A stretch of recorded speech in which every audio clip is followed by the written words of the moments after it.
Okay, so now what we have is the video on Jean Vigo's 1954 feature L'Atalanta, and I could go over my thoughts on this film, the passage in my 1001 Movies book, or an older Wikipedia article circa 2012 or so.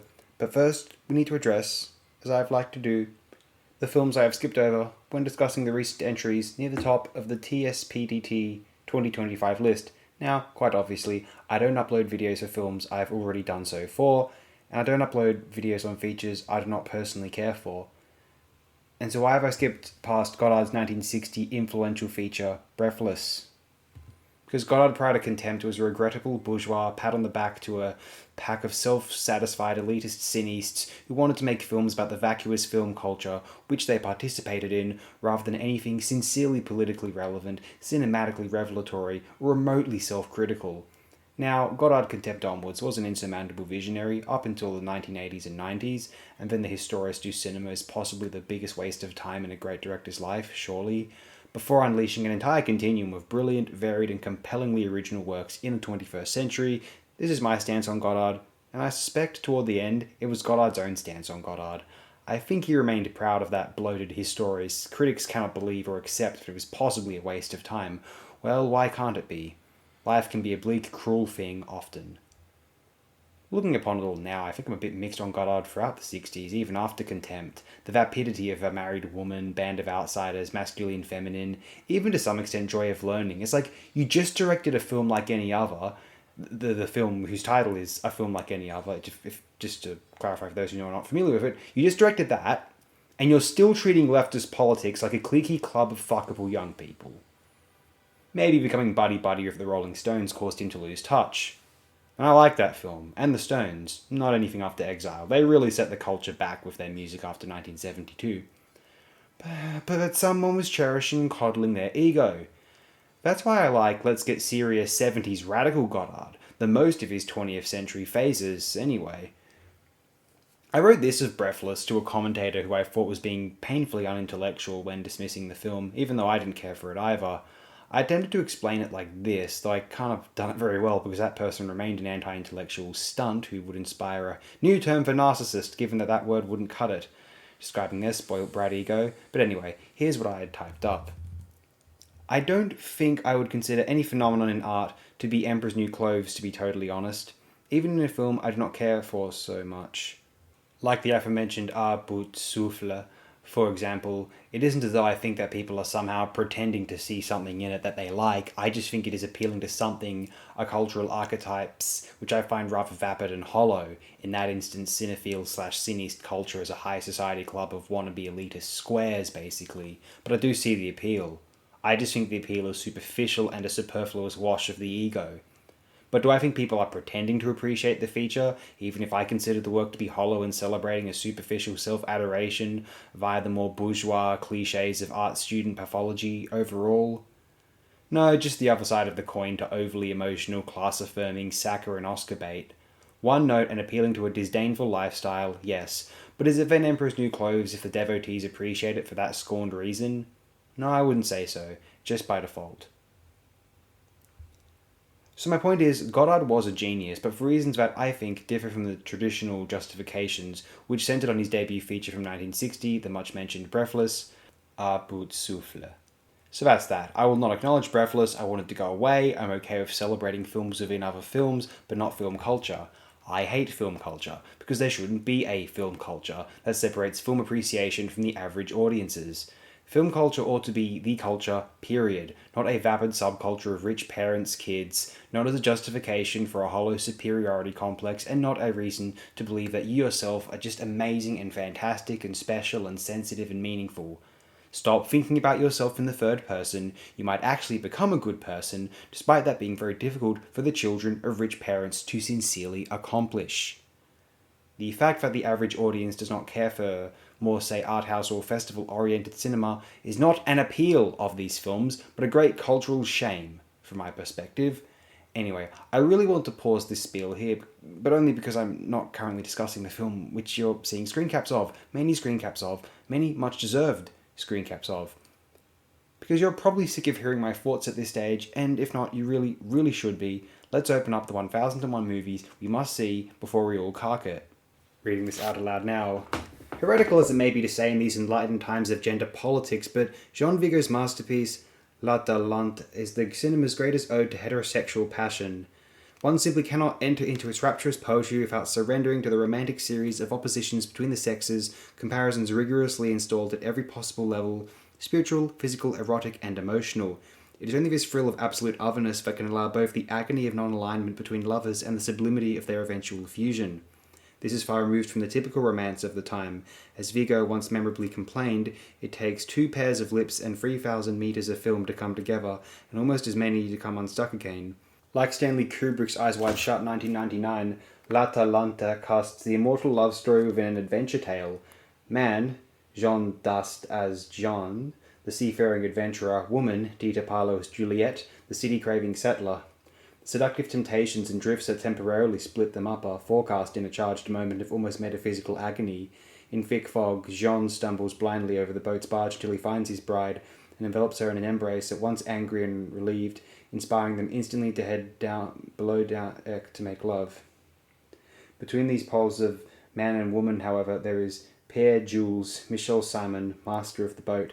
It is surely the mark of Vigo's greatness as an artist that his imagination could project itself fully into both the heterosexual ideal and the fluid identity of this inspired madman. Jules is a multiple being, man and woman, child and adult, friend and lover, without boundaries, at one point even visually doubled as he wrestles himself. He is a living text covered with extravagant tattoos. He is the cinematic apparatus itself, able to produce sound from records of his magically electrified finger. Jules is Vigo's surrealist sensibility incarnated by Simon, an astonishingly anarchic, instinctual performer. Vigo develops and deepens the formal explorations of his previous film, Zero for Conduct, 1933. From silent burlesque cinema and René Clair, he borrows a parade gag for his prologue, stuffed shirts at the couple's funeral, filing past the camera, gradually becoming faster until they are an unruly, dishevelled mob. Aboard the boat, Vigo finds his beloved aquarium spaces, enclosed rooms filled with cats, oddities and wonders, as in Jules's cabin devoted to exotic bric-a-brac. On deck, he uses ghostly nocturnal lighting. Unifying the film is a superb rhythmic and expressive tone. Vigo's death at the age of 29 was a tragic loss, but L'Atalante crowns his legacy, and is there any scene in cinema sexier than the magnificent Eisensteinian montage of Jean's and Juliet's bodies, far apart, matched in postures of mutual arousal, an act of love made possible only through the soulful language of film. Another wiki article circa late 2012. While finishing work on Zero for Conduct, producer Jacques-Louis Nunez was interested in working with Vigo on a feature. Vigo suggested a prison film about French anarchist Eugene Dieudonne, whom Vigo's father Miguel Almereda had defended in a newspaper article in 1913. Vigo began working on the film with Dieudonne, who had agreed to play himself, and Julot Dupont, an expert on French prisons. After Zero for Conduct was banned in France for its controversial depiction of the French education system, Nunez was worried that such a film could not be distributed. Other ideas for films considered by Nunez and Vigo include an adaptation of Georges de la Fauchardier's L'Affaire Pot de Balle, and a script Vigo had written about the relationship between a bourgeois father and his more progressive son. In July 1933, Nunez finally gave Vigo a scenario about barge dwellers called L'Atalante, written by Jean Guigny. Vigo initially disliked the scenario but agreed to make the film and began making suggestions to the story. In the early 1930s, films and music about barge dwellers were popular in France and had inspired such pop songs as Chanson de Halage and La Chaland qui passe. Nunez produced the film for 1 million francs and made a deal with the Gaumont Film Company to provide studio sets and distribute the film. Vigo hired his frequent collaborators, cinematographer Boris Kaufman and composer Maurice Jalbert, as well as art director Francis Jourdain, who was an old friend of his father. Boris Kaufman, the brother of Soviet filmmaker Dziga Vertov, more on him in an upcoming video actually, described his years working with Vigo as cinematic paradise. Vigo also hired established film editor Louis Chavance after having found it difficult to edit Zero for Conduct himself. Chavance had attended the premiere of Zero for Conduct and been one of its early supporters and quickly became friends with Vigo. Vigo and Albert Riera had quickly written a shooting script and scouted locations at docks during the summer of 1933. They also found and leased a barge to be used for the film, the Louis XVI. Vigo also worked with established movie stars for the first time, both of which were hired by Gaumont but approved of by Vigo. Michel Simon-Aiman had been a leading actor since appearing in the title role of Jean Renoir's Bond Who Saved from Drowning. Simon stated that he accepted the role for the little-known and already controversial Vigo because he sympathised with Vigo and wanted to help his troubled career. Tita Parla was a minor star who had just returned to France after 6 years in Germany. Jean Dast had only appeared in Zero for Conduct and Bondu Saved from Drowning before his leading role, but went on to have a long career in France. Louis Lefebvre had previously appeared in Zero for Conduct. Vigo was familiar with Lefebvre's lack of acting training and awkwardness on camera and worked those characteristics into the character in order to make his performance work. Although scheduled to begin shooting during the summer, production did not begin until mid-November 1933. L'Atalanta took 4 months to shoot, partially in a replica of the interior of the barge in a Gaumont studio and partially on location. During filming, Vigo would often act out the scenes himself for the actors and insisted that they reshoot scenes until they were perfect. Amongst the changes that Vigo made to the original scenario was replacing Pere Jules' pet dog with over 10 alley cats supplied by the Society for the Prevention of Cruelty to Animals. Vigo's father had been fond of such cats, and Vigo's childhood homes are often overrun with stray cats. During the scenes where Pere Jules plays his phonograph, these cats would become immediately fascinated by the phonograph and surround it whenever it played music. Vigo quickly assembled his crew and shot footage of the cats listening to the music and sleeping inside the loudspeaker. Simon later adopted the kitten that rested inside the phonograph horn. Vigo also visited local flea markets in Saint-Ouen and the scrap metal market on Boulevard Richard Lenoir to find props for Pere Jules' collection of artifacts from around the world. Production began with the exteriors on location and was shot mostly in sequence. The first scene shot was the wedding sequence at Maricourt in the Aussie. The exteriors of the dance hall sequence where Juliet first meets the showman were shot at the Charentonneau dance hall in Maisons Alfort, while the interiors are shot on an elaborate set at Gaumont Studios. The character of the showman was not very developed in the shooting script, and Vigo relied on improvisation on set to create a more interesting character. Because Gaumont had insisted that music be included in the film, the showman sings The Pedlar's Complaint, a French folk song written by Vigo, Goldblatt and Jalbert, that makes fun of the genre of music that they were unwillingly required to include in the film. Vigo had previously experienced bad sound quality when shooting Zero for Conduct and was concerned about a similar problem on L'Atalanta, despite having better equipment. Since Michel Simon had both the dialogue in the film and a distinctly inarticulate manner of speech, Vigo had Simon adopt the character tic of often repeating questions that were asked of his character. The first 2 weeks of location shooting began in the Oise between the Marne and the Rhine and down the Aruc Canal to the harbour in La Villette. The harsh and early winter weather slowed down the shooting schedule and affected Vigo's health. Despite the cold weather, Vigo began to want to shoot at night more and more so as to use the artificial lights of the barge and houses along the canal.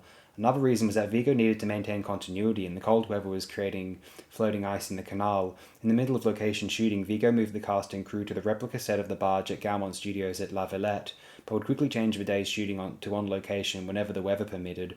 Vigo left all transition shots to the very end of shooting, which became a major problem due to the ground then being covered with snow. Vigo shot many low-angle shots but only showed the sky in the background to ameliorate this problem. By mid-January, the film was behind schedule and over budget, with several major sequences having not yet been shot. Gaumont executives blamed Vigo and pressured him to finish the film quickly and inexpensively.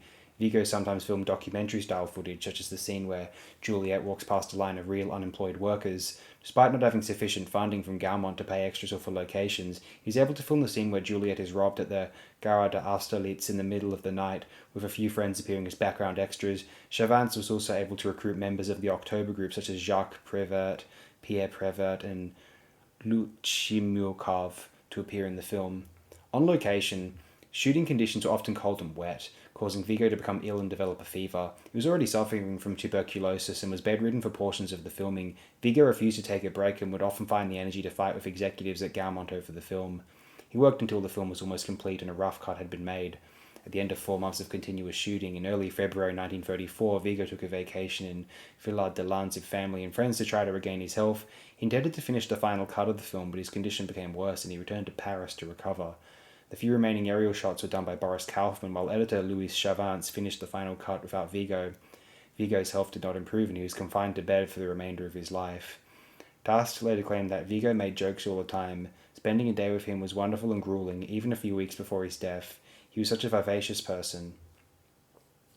The film was previewed to French film distributors on the 25th of April 1934 at the Palais Rocher-Chouart. The screening was disastrous and Gaumont took control of the film. Jean Pascal called the original cut a confused, incoherent, willfully absurd, long, dull, commercially worthless film. However, Eli Farah said he was reminded of the painter Jean-Baptiste Camille Corot and praised these landscapes of water, trees, little houses on peaceful banks, and boats slowly threading their way ahead of a silver wake. The same impeccable composition, the same power invisibly present between, because so much a master of itself, the same balance of all the elements of a visual drama in the tender embrace of complete acceptance, the same pearly golden veil translucently masking the sharpness of composition and the firmness of line. And perhaps it was the simplicity of composition, entirely devoid of flourishes or decoration, classical in a word, that made me appreciate all the more pleasure of savouring the very spirit of Vigo's work, almost violent, certainly tormented, feverish, brimming with ideas and truculent fantasy, with virulent, even demonic, and yet constantly human romanticism.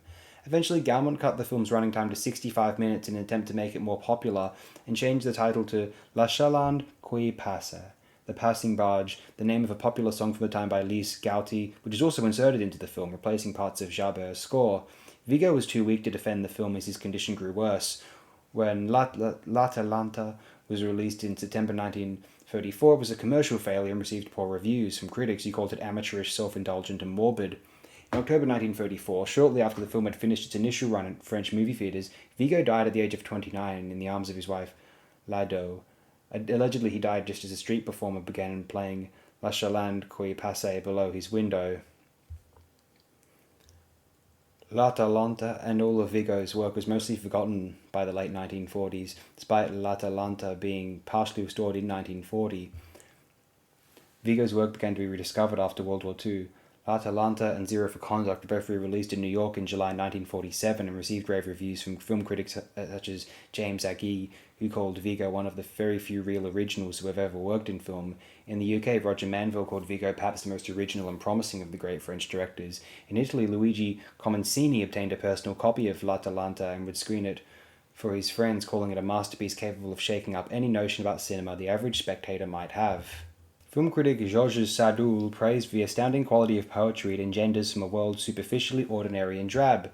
The film became a favourite of the filmmakers of the French New Wave, whose films contained many allusions to Vigo's work. The French director Francois Truffaut fell in love with it when he saw it at age 14 in 1946. When I entered the theatre, I didn't even know who Jean Vigo was. I was immediately overwhelmed with wild enthusiasm for his work. Yugoslavian film director Emir Kusturica has said he is a big admirer of Vigo's work and describes Vigo as a poet. This admiration is best shown in Kusturica's Underground, where the underwater scenes are very reminiscent of those from L'Atalanta. Other films to pay tribute to L'Atalanta include Bernardo Bertolucci's Last Tango in Paris, Leos Carax's Les Amants du Pont Neuf, I believe that is The Lovers on the Bridge, yes, and Jean-Luc Godard's In Praise of Love. The film was restored to 89 minutes in 1990 thanks to the fortunate retrieval of a copy featuring the whole footage in the archives of the RAI, the Italian state broadcasting company, where it had been languishing for decades. As a result, the now whole movie was released on videotape. The entire film was restored in a version released on DVD in 2001. In August 2011, Criterion released a new restoration on DVD and Blu-ray. L'Atalanta was chosen as the 10th greatest film of all time in the British journal Sight and Sound's 1962 poll, and as the 6th best in its 1992 poll. In the 2002 poll, it ranked 17th, with 15 critics and directors, including Jim Jarmusch, naming it as one of their 10 favourite films. So just for the record, I think this film is a powerful masterpiece, the definitional film of it's how you handle it, because none of this sounds so special on paper. A formative masterwork of the rather early sound era. A film that I am very jealous of, given that Vigo made it when he would have been my age, and whilst I directed a few films in my time, more than Vigo has, he appears to have a greater finesse than I have mostly shown, but also that most directors had shown up to that point in history, and arguably going forward over the subsequent decades. Relative to what came before him, few directors were more creative, inventive, and just sheerly impressive, and based on two sole features, one barely a feature film, as Mr. Jean Vigo, the eternal legend. Thank you and good night. Leave your hateful bile in the comments below, defend the party line all you want, but I intend to erase it. The working classes will appreciate Warhol. If the great lecturer Rick Roderick could demonstrate the importance of Hegel, Kierkegaard, Derrida, and or Baudrillard to an average audience in their familiar life, I want to try and do so for more art house or avant-garde cinema if I am able. Because at the end of the day, I'm just some guy. We're all just some random person, despite what your mummy and daddy told you, despite what your daddy's bank account infers, despite what contemporary destructive self-esteem movement stupidity has done to your already inflated egos. And though I happen to be a filmmaker myself, that doesn't make me more of a valid subject in general, but it does allow me to insight into why these works are affecting people in the very first place. When a music theory person elaborates upon the reasoning behind why you like a certain song, they're not wrong. I don't know music theory, but that doesn't mean that they're wrong. So likewise, when we filmmakers, and I call myself one because I've directed more than any of you have, I'm going to safely assume, explain that something is aesthetically powerful, historically formative, or prospectively manipulative and cheaply condescending, maybe listen to us. And listen to actual filmmakers, not those vermin who compose YouTube channels in a bid to get monetized and not have to work a, quote, real job, unquote, like the normies they consider themselves blatantly superior to. Let me tell you why the movies work, because they follow the rules. Fuck the rules. Every film is different. Certainly any and every genuinely classic film is different. And if you watch other film channels, I don't even want you here. You're part of the enemy. You're into rules. I'm into trusting the ambitions of the artistic second sense, and even before I was a filmmaker, I was tempted to think this way, dissuaded by bitter, nasty, and crypto-fascistic high school teachers and certain university establishment figures, but I came through in the end, and I feel free and liberated, and I want all of you to feel that way too. Because it'll only increase my own happiness and well-being. I'm not even being selfless. People's happiness is in my favour, makes life easier and better for me, quite obviously. Now we'll close it here. Go outside, then go back inside and watch this film if you haven't, and then afterward do what thou wilt. Wake up each day with the mentality you want to have, that most excites you, motivates you, brings you your happiness, because tomorrow could all be over, and the people telling you not to be happy, or to place it to the side, they aren't diminishing their own happiness, or they are doing it because it validates their own miseries or cowardly choices in life. Those people are the enemy, and whilst they might deserve to be happy one day, they must be defined, scorned, spat on in the present. Because anyone who wants to put a ceiling on your happiness, unless it is affecting theirs, in which case you engage in a discussion, but anyone who wants to put a ceiling on your happiness, even though it wouldn't affect them at all, they don't want you to be happy. They are hoping for your unhappiness. Why would you listen to people who actively don't want you to be happy? Anyone has any issues, do comment them, but at your peril.